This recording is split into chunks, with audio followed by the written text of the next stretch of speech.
یہ کر رہا تھا چھوڑو یار سب کو، جو ماں کی وفادار نہیں، اور جو لڑکا ماں کا، میری قوم کی بیٹیوں سے بھی کہتا ہوں، میری قوم کی بیٹیوں، میری بہنوں، بہت بھولی ہو تم. کسی نے کہہ دیا تیرے لیے گھر بنا دیں گے، تیرے لیے زیور دلا دیں گے، تجھے بائک پہ لے کے گھومیں گے، میری بے قوم کی بیٹی تو اتنی بھولی ہے کہ جلدی سے اپنی آبرو کا سودا کر لیتی ہے. ایسا نہ کرنا، اس لیے کہ جو اپنی ماں کا وفادار نہ ہوا وہ تیرا وفادار کیا ہوگا.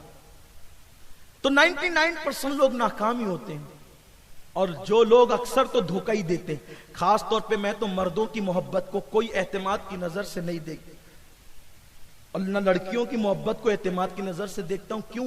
اس لیے کہ میرے استاد نے مجھے نصیحت کی تھی، اور میں اپنے بزرگوں کی نصیحتوں کو بہت مضبوطی سے پکڑ کے رکھتا ہوں.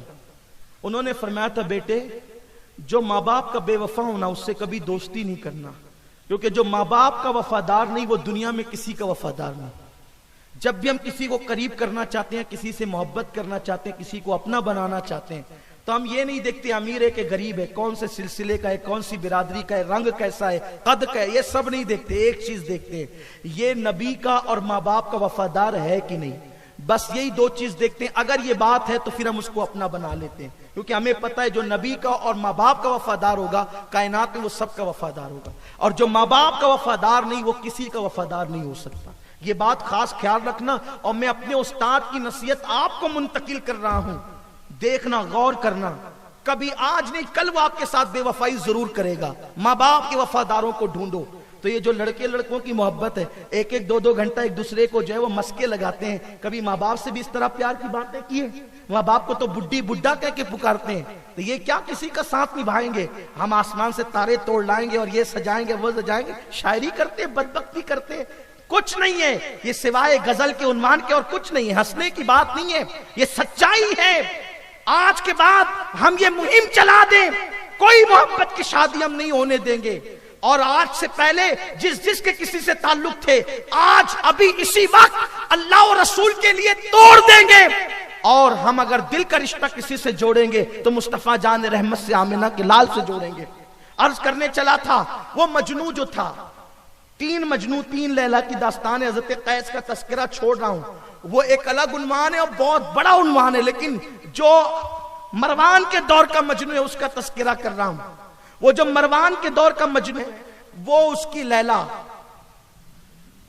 وہ جو لیلا تھی نا، یہ دونوں ایک قبیلے سے تعلق رکھتے تھے، قبیلہ بنو عامر سے. اور یہ دونوں بچپنے میں بکریاں چرانے ساتھ ساتھ جاتے تھے. یہ بھی بات یاد رکھیں، چھوٹی لڑکیوں کو، جب لڑکیاں سمجھدار ہو جائے لیکن چھوٹی ہو تو بھی لڑکوں کے ساتھ کھیلنے نہ دیا جائے. بلکہ اسلام تو کہتا ہے کہ بچہ جب 7 سال کا ہو جائے تو ماں باپ کے بستر سے اس کا بستر الگ کر دیا جائے. جو مذہب 7 سال کے بچے کو ماں باپ کے بستر سے الگ کروا دیتا ہے وہ مذہب میں تقدس کتنا ہوگا.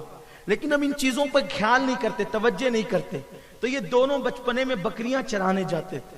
بکریاں چراتے چراتے آپ عمر بڑی ہوتی گئی لاشعوری طور پر، اور پھر ایک دوسرے سے محبت ہو گئی. باتیں کرتے رہتے جنگل میں صبح سے شام تک. پھر جب شام ہوتی تو بہت چھوٹی ان کو رات بہت بے چینی سے گزارنا پڑتا، پھر صبح جلدی سے چلے جاتے. ایسے ہی میرے کچھ نوجوان بھی ہے، میت ہو جائے نا تو بھی بولتے نہیں کالج جانا ہے. اور کیوں جانا ہے؟ پڑھنے نہیں جانا ہے. الا ماشاءاللہ، الیاذ باللہ، یہ حالت ہے، یہ کیفیت ہے. پڑھنے جائیں تو بہت اچھی بات ہے، ہم آپ کو داد دیتے ہیں، لیکن کیا حالات ہوتے ہیں تعلیم کے، کوچنگ کے بہانے.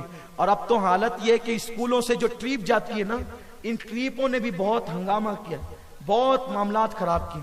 15 17 17 18 سال کی لڑکیاں بغیر محرم کے ٹرپ میں جا رہی ہیں. کوئی بولنے والا نہیں، کوئی روکنے والا نہیں، کوئی ٹوکنے والا نہیں. ماں باپ بھی شوق سے بھیج رہے ہیں. کہاں جا رہے ہیں؟ ساپوتارا جا رہے ہیں. کہاں جا رہے ہیں؟ گوا جا رہے ہیں. کہاں جا رہے ہیں؟ پتہ نہیں کہاں جا رہے ہیں. گوا جانا کوئی برا تو نہیں، ساپوتارا جانا کوئی برا تو نہیں، لیکن محرم کے بغیر جانا برا ہے. جو مذہب بالغ لڑکی کو محرم کے بغیر حج پہ جانے کی اجازت نہیں دیتا، وہ مذہب پھر جو ہے وہ ٹور پر، ٹرپ پر اکیلی لڑکی کو جانے کی اجازت ٹیچروں کے ساتھ اور لڑکوں کے ساتھ کیسے دے سکتا ہے؟ اور اس کے بعد وہاں کیا ہوتا ہے یہ مجھ سے زیادہ آپ جانتے ہیں.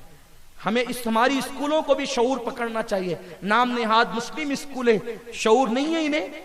یہ اپنی بیٹیوں کو ایسے کسی کے ساتھ اکیلے بھیج دیں گے جو دوسروں کی بیٹیوں کو لے جا رہے ہیں؟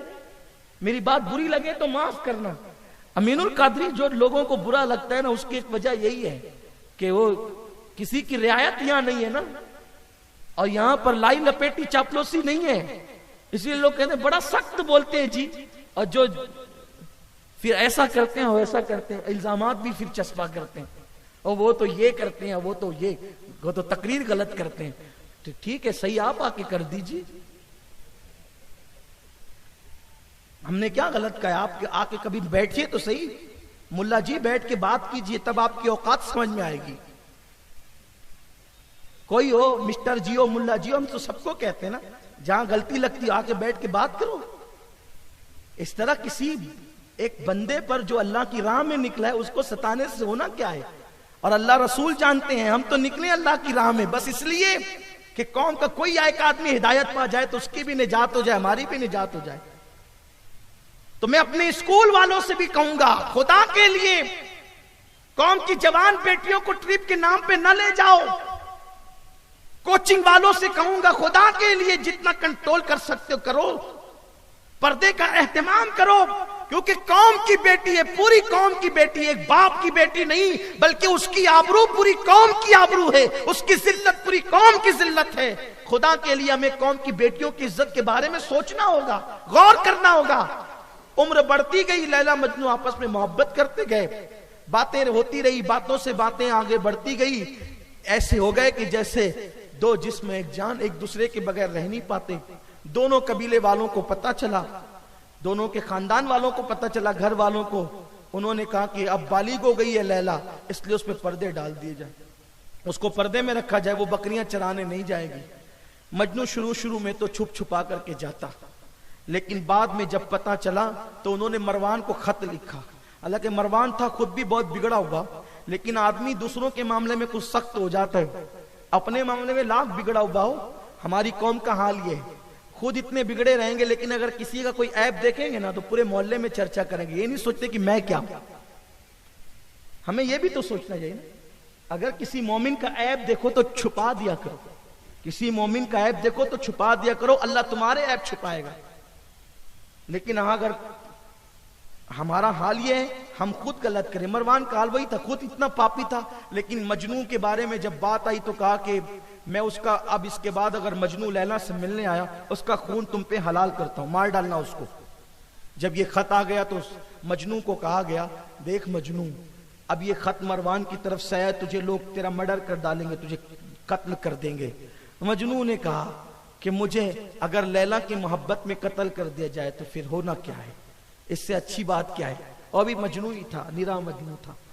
البتہ پھر اس کو ملنے سے بھی روک دیا گیا، اب وہ چھپ چھپ کر بھی نہیں مل سکتا، مجنو ہو گیا پاگل۔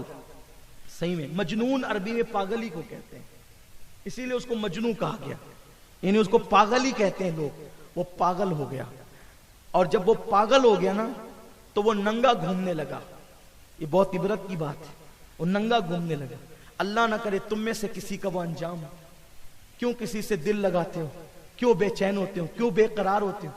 ہم نے ان لڑکوں کو دیکھا ہے یار جو رات کو سوتے نہیں ہیں، بستروں پہ رو رو کے گزارتے ہیں۔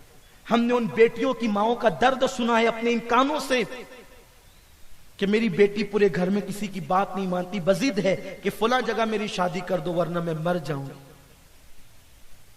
یہ حالت ہے، یہ صورت حال ہے۔ خدا کے لیے عشق مجازی جس کو لوگ کہتے ہیں اس کی طرف نہ جاؤ، اس کے گھر تباہ ہے۔ بڑے بڑے بادشاہوں کی بادشاہت ختم ہو گئی ہے پاپ کی وجہ سے، لڑکیوں سے ناجائز محبت اور تعلقات کی وجہ سے۔ تمہیں پتا ہے کہ بڑے بڑے بادشاہوں کو قید و بند کی سزا بھگتنی پڑی ہے لڑکیوں کی ناجائز محبت کی بنیاد پر۔ اور آج اسلام دشمن طاقتیں ہمارے نوجوانوں کو صرف اس لیے وہ سیریل اور فلمیں دکھا رہی ہے تاکہ ہمارے نوجوان اپنی پریکٹیکل لائف کے اندر یہی کہانی کو دہرائیں۔ دونوں طرف سے تمہارا نقصان ہے، بیٹی بھی تمہاری، بیٹا بھی تمہارا، آبرو بھی تمہاری، ذلت بھی تمہاری۔ ذرا سوچو تو صحیح، ہوش کے ناخن لو۔ نوجوان